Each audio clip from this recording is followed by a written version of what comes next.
Hello everyone, আমি সঙ্গীতা। আর এটা ছিল কাল রাতের ভিডিও, মানে সপ্তমীর রাতের বেলা। আমার ওই যে বললাম রুমের পাশেই হচ্ছে মন্দির, মানে মন্দির বলতে আমাদের এখানে পুজো হয়, অনেক বড় করে পুজো হয়। আর এখানে সবাই আমরা বাঙালি, আর সবাই কিন্তু এদিকে ওদিকে থাকে, আশেপাশেই থাকে, আর সবাই এই এক জায়গায় হয় এই দিনগুলোতে। সেই চেনা মুখ, একই প্যান্ডেল, একই লোকজন, দুপুর সকাল রাতে ভীষণ ভালো লাগে। তা আমরাও কিন্তু তাড়াতাড়ি রেডি হয়ে চলে গেছিলাম। আর কালকে বাড়ি আসতে অনেকটা লেট হয়েছে, তাই ভিডিওটা পোস্ট করা হয়নি, তাই আজকে সকালে করছি। আমি হাজব্যান্ডকে বলছিলাম আমার কয়েকটা ছবি তুলে দিতে আর একটু ভিডিও বানিয়ে দিতে। এই যে ও ভিডিও বানাচ্ছে। গরম কিন্তু বীভৎস গরম ছিল। আর তারপরে এখানে কালচারাল প্রোগ্রাম ছিল। এখানে এই যে একটা ছোট্ট মেয়ে, সে গান গাইতে উঠেছে স্টেজে। গানটা আমি দিতে পারছি না, কপিরাইট আসবে এর জন্য। তার গানের পর্ব শেষ হলে এই যে লতা দি, এটা খুব চেনা জানা একটা দিদি,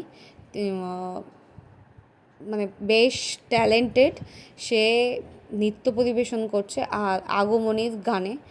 আর তারপরে ছিল বাচ্চাদের কিছু কিছু নাচ, সবই আগমনের ওপরে। আর মহিষাসুর মর্দিনী, সেটাও করা হয়েছে স্টেজ পারফর্ম। সেগুলোও কিন্তু ভীষণ ভীষণ ভালো হয়েছে। আমরা অনেকক্ষণ ধরে প্রোগ্রাম দেখার পরে ছবি, ধুনুচি নাচ, এই সব দিয়ে আমাদের সপ্তমীর রাতটা কিন্তু ভীষণ ভীষণ ভালো কেটেছে। আর ওই লাস্টে খাওয়া দাওয়া এখানেই থাকে। এই যে দেখুন ওষুধকে যা লাগছিল, আর ওষুধের পাটটা দারুণ দারুণ হয়েছিল। সবাই তো ফোন দিয়ে ভিডিও করেই যাচ্ছে, অসাধারণ। আর এরকম টাইপের হলে কিন্তু দেখতে সত্যি ভালো লাগে। এই টিভির থেকে এরকম সামনাসামনি। আর ছোটো ছোটো কী সুন্দর কার্তিক, গণেশ, লক্ষ্মী, সরস্বতী সাজিয়েছিল, সেগুলো যেন দেখতে আরও বেশি ভালো লাগছিলো বাচ্চাগুলোকে। সবাই এই ওই যে বললাম আমাদের ওখানের পুজো মানে কি, আমাদের কলকাতার পুজো মানে হচ্ছে প্যান্ডেল হপিং। এখানেও কিন্তু খাবার বিক্রি হচ্ছে আমাদের ওয়েস্ট বেঙ্গলের মতো। কি আলুর চপ, বেগুনি, পেঁয়াজি, খাবার স্টলগুলোর আমার ভিডিও করা হয়নি। সাথে ওই ঘুগনি, হ্যাঁ দামটা একটু বেশি, আমাদের ওখানের তুলনায় অনেকটাই দাম বেশি রাখা হয়েছে, কিন্তু তারপরেও সবাই খাচ্ছে। আর এই যে আমাদের প্রথম মানে লাস্টের দিকে, প্রায় শেষের দিকে, তারপরে আবার ভেতরে এসে মায়ের পুজোটা বরণ হলো। সবাই সুস্মিতাদি, অপর্ণাদি বললাম যাও, আমি তো নাচতে পারছি না, তোমরা গিয়ে ডান্স করো। এই ঢাকি কাকুও কিন্তু ভীষণ ভালো, আমাদের চেনা জানা হয়ে গেছে। উনিও কিন্তু আমাদের ওয়েস্ট বেঙ্গল থেকেই এখানে আসে প্রত্যেক বছর। এখানে আমরা কথা কথা বলে আমরা একটু ভিডিও করছিলাম। আমিও হালকা পাতলা ডান্স করেছি। থাকা যায় বলুন তো এই দুর্গা পুজোর মধ্যে এই ধুনুচি নাচ, এইসব দেখে? আমি তো পারি না, আমার কিন্তু ভীষণ ভালো লাগে এই ধুনুচি নাচ করতে, ভীষণ ভীষণ পছন্দ আমার। আমার হাজব্যান্ড পাশে দাঁড়িয়ে আমাকে বলছে তুমি তো একটু পারো। ও বলছে না না ঠিক আছে। আমি আর লতা দি এখানে কিন্তু, আমার কানের দুলে ভীষণ ব্যথা হচ্ছিলো, ওই জন্য আমি এই কানের দুলটা খুলে রেখেছি। আমি একটু হালকা পাতলা আমি একটু নেচেছিলাম, আমার কিন্তু ভীষণ ভালো লাগে ধুনুচি নাচে। এই যে সুস্মিতাদি ধুনুচি হাতে, সাদা শাড়ি পরা। আর সপ্তমী রাত সত্যিই আমরা ভীষণ ভীষণ এনজয় করেছি, ভীষণ।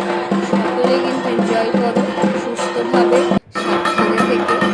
আমার তরফ থেকে আজকে সবাইকে জানাই মহা অষ্টমীর শুভেচ্ছা। তোমরা সবাই ভালো থেকো, সুস্থ থেকো। এই যে সুস্মিতাদির মেয়ে, আমাদের সুস্মিতাদি আর দেখি আমাদের বলে একটু ডান্স করো। এই যে এইভাবে ডান্স চলছে, দেখে বেশ মজা হচ্ছিলো লাস্টের দিকে। কেউ বলছে ব্যাগ আনো, না না থাক থাক, দাদাকে বেশি ভালো লাগছে। আর এই যে দেখুন দাদার কাজ। এইভাবে কিন্তু আমি ভীষণ ভীষণ এনজয় করেছি। লাস্ট ওই যে বললাম এইসব হওয়ার পর আমরা খেতে বসে পড়েছি। সুস্মিতাদির খাওয়া অলরেডি কমপ্লিট। খেয়াল ছিল না। আর আমি বলছি খাওয়া হয়ে গেছে, তারপরে আমাদের ভিডিও করার কথা মনে পড়েছে। এবার খেয়ে দিয়ে তো বাড়ি আসতে হবে। কি কি খেয়েছি সেটাই বলছে। ভাত, ডাল, আলু পোস্ত, বেগুন ভাজা, আর ছিল বলো হচ্ছে বলো বলে কিন্তু ফেলো বলে চাটনি। ফেলো। আর এই যে সুস্মিতাদির দুই মেয়ে, আর ছোটোটা আর বড়োটা। আর এইদিকে অপর্ণাদির ছেলে বসে, এই সাইডে আমার হাজব্যান্ড বসে, আর এই সাইডে আমি এদিকে তাকাও। বসেছিলাম। এই যে এটা হচ্ছে অপর্ণাদি, কি কি খাচ্ছে সেইগুলোই বলছে। দেখুন সবারই খাওয়া মোটামুটি আমার শেষ, 3টে আমার প্লেটের পাতেই ডিব্বি রয়েছে এই যে আলু পোস্ত, বেগুন ভাজা, ডাল, ভাত আর চাটনি। আর দেখুন গরমে ঘেমে কি অবস্থা, শাড়িটাতে কিন্তু ভীষণ গরম লাগছিল আমার। আজকে তাই ভেবেছি অষ্টমীতে আমি একটু হালকা পাতলা সুতির টাইপের শাড়ি পরবো। আর এই যে একটু ছবি না তুললে হয়, ছবি তো তুলতেই হবে। আর যাকে না দেখালে হয় না সেটা হচ্ছে মা। মায়ের দর্শন করার জন্যই যাওয়া, আর আলাদাই শান্তি মা দুর্গা।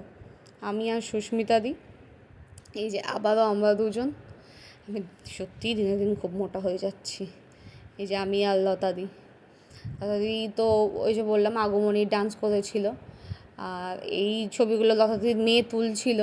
আমরা ডান্স করতে করতে ইয়ার্কি করছিলাম, লতাদির মেয়ে এই ছবিগুলো তুলেছে। এগুলোই সব মেমোরি হয়ে থেকে যাবে। আর সামনের বছর হয়তো আমরা পুজোতে এখানে থাকবো না, কিন্তু সকলকে খুব মিস করবো। এটা ভাবলেই এখনই খারাপ লাগছে। এই 4টে বছর আমি এখানে ছিলাম, 3টে বছর দুর্গাপুজো আমি এখানেই কাটিয়ে দিলাম। একটা বছর আমি বাড়িতে গেছিলাম, কিন্তু এই মানুষগুলোর সাথে না মানে সবার সাথে এত ভালো সম্পর্ক, এত চেনা জানা হয়ে গেছে যে মনেই হয় না যে বাড়ি থেকে এত দূরে আছি, এদেরকে চিনি না, এরা আমাকে চেনে না জানে না, মনে হয় না। সকলে এত আপন করে নিয়েছে, খুব ভালো লাগে। আর আমার সত্যি বলছি, এখানে আরও কতগুলো পুজো হয় এই প্যান্ডেল হপিংয়ের থেকেও, এই ব্যাপারটা আমার বেশ ভালো লাগে। এই একই জায়গা, একই চেনা মুখ, সকালে দুপুরে বিকালে দেখা হচ্ছে, এই ব্যাপারটা বেশ সুন্দর, বেশ সুন্দর। আর এই যে বললাম একটু পোজ দিয়ে ছবি না তুললে হয়। এই যে দেখুন সুস্মিতাদির কাণ্ড দেখুন, বলছে আমি এরকম পোজে তুলবো। ঠিক আছে, দেখা হবে নেক্সট ভিডিওতে। সবাই কিন্তু ভালো থেকো, সকলকে জানাই মহা